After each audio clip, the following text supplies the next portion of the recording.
Guys, good morning. Welcome back. This is Giselle channel. And for today's video guys, kung makikita nyo ay nakaumpisa na tayong mag-repack ng asin. For today's video lang talaga ay mag-asin tayo muna. Yes guys, no? Sobrang malagkit yung asin. Parang kalamay din, parang asukal din, di ba?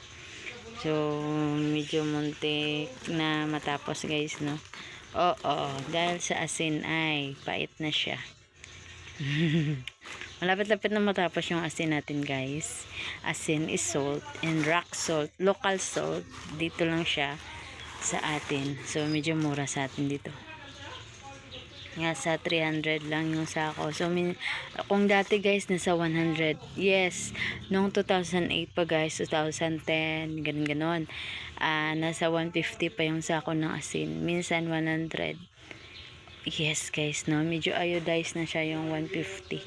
So maganda na siyang quality. So ngayon guys, medyo hanggang ano lang talaga na 300 yung per sack. So ngayon ay medyo mahal na siya guys, dahil nga ay 1 decade na ang nakaraan. Yes, lapit na siyang mag 2 decade din sa pag-umpisa natin ng small business guys. So ayan, makikita nyo. So dyan lang natin ilagay yung ating mga, ayan, tag 10. Ito ay tag 20. So habang tayo ang nagre-repack, ayan, meron tayong cellphone dyan. Hindi, para ano lang sa atin guys, no? Entertainment ba? O, diba? Parang ganon. So kung makikita nyo guys, konti na lang yung stocks natin dito. Yes. Ayan, kunti na lang siya guys. Kunti ba? So i-compress natin lang sa pag makatapos na tayong mag-repack. Maya't maya, dahil ayun na nga. Tapusin natin at saka yung itong asukal. So for today talaga ay tapusin natin yung mga repacking natin. Ito yung asukal, isa na lang sako, 4 na sako na yan guys, kaya 3 sako okay na siya. Ito na lang dahil yung asukal, ang asin, tapos ito yung harina. So kailangan ng flour natin guys na i-repack din para mabilisan pag may bibili siya guys, ganun. So dahil tayo ay nag-iisa, so ito yung sa Libya guys na blue, yan yung, ayan, blue ba yan? Yellow pala yan guys, ayan, walang blue dyan guys, yan ang yung blue, yung Pride bar. So ayan yung yellow guys. Mag-check din natin, ay mag-repack din tayo ng margarine, dahil margarine yan guys. And magtapos to guys ng isang sakong asin ay 300 to siya guys. Bali 30 kilo siya guys, no, maubos natin 30 kilo siya. So maibenta natin ng per kilo is 20 pesos. So maibenta natin ng 600. So medyo meron tayong 200, dahil yung capital nito guys ay nasa 350 or 380. So meron tayong 220. Pero guys, tagal pa yung maubos. Hindi siya madali-daling maubos yung asin nito guys, no. Tagal siya maubos guys. Kaya pag mag-isip tayo ng 220 maubos pa yung lahat. So tagal pa siya, ganon. Yan sa 220 na yan. So mabuti na rin yun guys, yung mga stocks na kahit sa lapi lang, ano lang siya, 25 cent, 50 cent yung mga patong natin. Madalian siya guys, dali siyang maubos. So ito guys, malaki din siya sa per sako, pero tagal din siyang maubos. Oo. Tapos plus plastic pa nito guys. Yung plastic ay 58 yung isang pack. So bali ganun. So ayos na din, kukunin din yung kapital, saka yun lang. Tagal siyang maubos yung masaya sana kasi malaki yung kita nito guys, pero tagal pa siya, abot pa ng 1 month, o di ba, 1 month or higit pa, kasi ano lang siya guys, 10-10 lang bilihin nila. Oo, tapos marami-rami kami dito pag market day guys, marami-raming nagbibinta ng ganito. So nilalatad na nila sa tapang ko. Oo.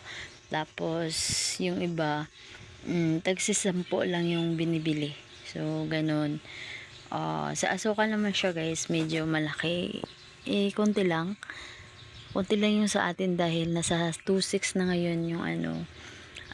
Kung dati guys 2,500 yung per sako ng asukal. So binibenta din natin per kilo ay to 60. So malaki-laki yung sa atin. Samantala ngayon guys, nasa 2.6 na yung sako nito. So 60 pa din yung ating binibenta. So medyo nabawasan yung ating nabawasan yung ating tubo nito guys, dahil ayun na, nagiging yung tubo natin guys ay nabawasan ng 100. So medyo ang dagdagitan natin na ay medyo naliliit na siya, pero madalian to siya guys, madali lang to siya guys. Yung for sako 1 week na siya, so meaning meron tayong konti na tubo. Dahil sa tumataas na yung lahat naman ngayon guys, so hindi pa tayo nagtataasan ng masyado guys, no. Hindi pa ako nagpataas dahil chinecheck din natin sa katabi natin or sa iba. Yan, sorry for the ingay guys sa labas. Yan, sa kabila yan guys, pag mag-open ng roll up. Okay, and back to us. Yan. Ito yung kasi guys, ito naman siya guys, 25 kilos, tapos plus yung ating plastic din, ginagamit ito. So, ayan na lang siya, sabay na lang natin siya dahil 30 kilos ito, 25 kilos. So, ang magagamit natin ay isang plastic at saka 5 piraso. Isang pack nito guys at saka 5 piraso yung magagamit natin. So 58 yung ating kapitla sa plastic. So kailangan nating idagdag yan sa ating presyo sana. Pero ayan. So per kilo nito guys ay 40. So gayon gamay. Mas small amount lang yung tubo nito guys, no. Pero okay na para madalian. Dahil na nga guys, itong item na to guys ay dapat madalian dahil nagkaroon siya ng mga small siya, parang mga maliliit na mga insect. Yes guys, meron siyang maliliit, no, tumutubo dyan, marami-rami siya, tapos minsan medyo may mga uod-uod siya, ganun. So kailangan pag bago, ayan, i-repack at saka ibinta agad para hindi na siya magkaroon ng mga ganyan-ganyan. So masira yung kanyang siya talaga, hindi siya pamatagalang stocks dapat. At ito din guys, no, hindi siya matagalan keng nasa sako dahil tumutubig siya guys. Yes, nagme-melt siya guys talaga, and proven and tested talaga siya guys, mag siya talaga, magme-melt. Kaya dagdag yung mababawasan yung ating kilo ng asukal siya. So kailangan pag na-deliver na sa atin, kailangan ay i-repack na natin to dahil kahit magme-melt siya, magme-melt, pero dito na siya sa plastic. So medyo hindi na siya na siya natin. Dito na siya. So kung mainitan, mabuo lang din siya. So okay na siya, hindi na tayo maalugi sa ganyang bagay. So kailangan lang talaga nating i-repack siya para sa plastic na siya. Doon na lang siya mag-melt. Parang siya guys, basta magdi-dissolve siya talaga sa katagalan. Ito yung rock salt natin. So kaya magbabawas siya ng kilo. So ayan, lugi na naman tayo. Kaya ayun, yung mga technique dyan guys, no.